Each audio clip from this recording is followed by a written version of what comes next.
বেশ কয়েকটা দিন দেখছি উড়িষ্যা রাজ্যে কর্মরত বাঙালিদের ওপরে একটা অত্যাচার নেমে আসছে। যারা বাংলা ভাষায় কথা বলছে তাদেরকে বাংলাদেশি বলে দিয়ে দেওয়ার চেষ্টা হচ্ছে, মারধর করা হচ্ছে, আধার কার্ড দেখানোর পরেও কান্দরে ওঠবোস মারধর গৃহবন্দী করে রাখার চেষ্টা হচ্ছে ওখানকার যারা আমাদের রাজ্য থেকে শ্রমিকরা গিয়ে বিভিন্ন পেশার সাথে যুক্ত তাদের সাথে। এর ফলে বাংলাতেও একটা বিশৃঙ্খলা হতে পারে।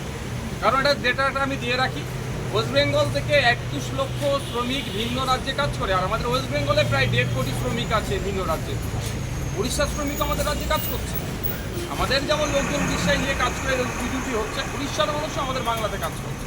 তাদের সাথে যে আচরণ হচ্ছে উড়িষ্যা সরকারকে সেই জন্য অবগতি করার জন্য এখানে আপনার সেক্টর অফিসার আছে, সেক্টর অফিসারের মাধ্যমে উড়িষ্যা সরকারের যিনি মুখ্যমন্ত্রী আছেন তাকে জানানোর জন্য অবিলম্বে এগুলো বন্ধ করা হোক, বাংলা ভাষা বলার জন্য বাংলাদেশি তকমা দেওয়া বা তাদের উপরে যে অত্যাচার নেমে আসছে বন্ধ করা হোক, আর যারা এই ধরনের বিশৃঙ্খলা করতে চাইছে তাদের বিরুদ্ধে ব্যবস্থা গ্রহণ করা হোক। এই মর্মে আজকে এসে সেক্টর অফিসারকে একটা ডেপুটেশন দিয়ে গেলাম। আজকে জাস্ট আমি একা এসেছি, সেক্টর অফিসারকে জানিয়ে দিলাম যদি এটা চলতে থাকে আগামী দিনে এসে উড়িষ্যা ভবন এই উৎকল ভবনের সামনে আমরা বসবো, অফিসারদেরকে আমরা বেরোতেও দেবো না, ঢুকতেও দেবো না যদি এটা চলতে থাকে।